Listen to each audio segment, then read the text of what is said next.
अध्याय 5 दुष्ट आत्मा।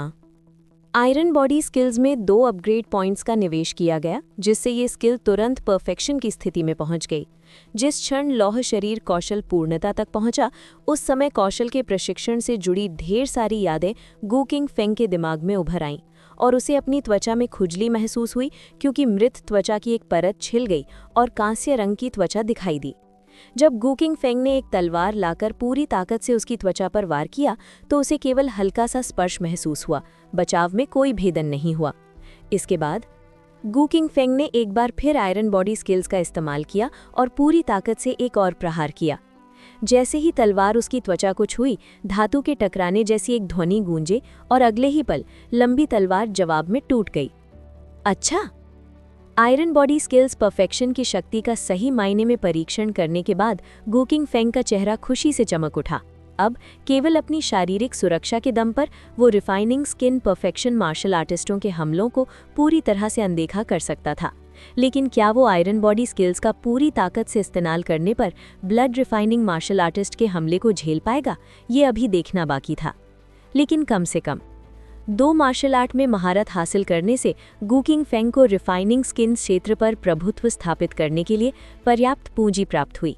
तब गू किंग फेंग ने रक्त शोधन की गोली निकाली। रक्त शोधन की गोली पूरी तरह से गहरे लाल रंग की थी, मानो ताज़े खून से बनी हो, और उससे एक असाधारण आभा निकल रही थी। गू किंग फेंग ने बस उसे थोड़ी देर के लिए सूंघा और उसकी ऊर्जा और रक्त लगभग उबलने लगा। तुरंत गू किंग फेंग ने रक्त शोधन की गोली निगल ली।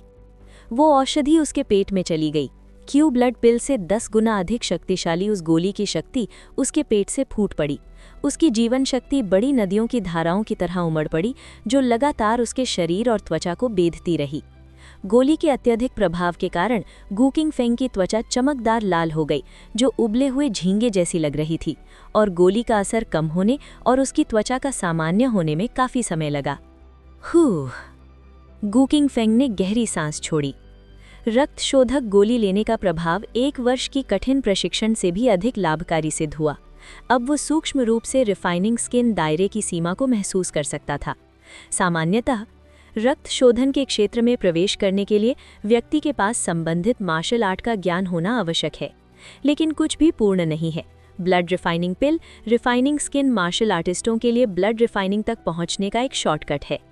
तथापि अपनी वर्तमान साधना के स्तर के साथ गू किंग फेंग एक दिन में केवल एक ही ऐसा अमृत ले सकता था, क्योंकि बहुत अधिक लेने से उसकी नींव को ही नुकसान होगा। ... अगले दिन Gu King Feng golden bull martial arts hall में गया। हॉल के अंदर का माहौल तनावपूर्ण था, और इससे पहले कि वो समझ पाता कि क्या हुआ है, एक शिष्य आगे आया और उससे हॉल के मुख्य लॉबी में जाने के लिए कहा, ये समझाते हुए कि हॉल मास्टर को कुछ महत्वपूर्ण मामलों पर चर्चा करनी है। बिना ज़्यादा सोचे समझे जब गू किंग फेंग मुख्य लॉबी में पहुंचा, तो उसने जू जुन को देखा, जिसे उसने लंबे समय से नहीं देखा था। Golden bull martial arts hall में शामिल होने के बाद से गू किंग फेंग की मुलाकात जू जुन से हाल ही में हुई थी। अन्य प्रशिक्षकों के अनुसार ये व्यक्ति रक्त शोधन के क्षेत्र में प्रवेश करने के प्रयास में लगातार एकांतवास में रहता था, इसलिए वो शायद ही कभी सार्वजनिक रूप से दिखाई देता था। तथापि अब जब गू किंग फेंग ने जू जुन को देखा, तो उसने देखा कि उसके चारों ओर एक मजबूत आभा थी, लेकिन इसने उस पर ज्यादा दबाव नहीं डाला, जिससे पता चलता है कि दूसरा व्यक्ति अपनी सफलता की राह पर नहीं चल पाया था। दूसरी ओर जू जुन ने भी गू किंग फेंग की ओर देखा। जैसे ही उसकी नज़र गू किंग फेंग पर पड़ी, उसके चेहरे के भाव थोड़े बदल गए और उसने जल्दी से मुस्कुराते हुए कहा, इंस्ट्रक्टर गू, बहुत समय हो गया। हॉल मास्टर को देख लिया है? गू किंग फेंग ने भी सलामी दी। जू जुन तुरंत खड़ा हो गया और अपने बगल में खाली सीट की ओर इशारा करते हुए बोला, चूंकि प्रशिक्षक गू आ चुके हैं, तो कृपया पहले बैठ जाएं। बाकी प्रशिक्षकों के आने पर हम इस मामले पर विस्तार से चर्चा करेंगे।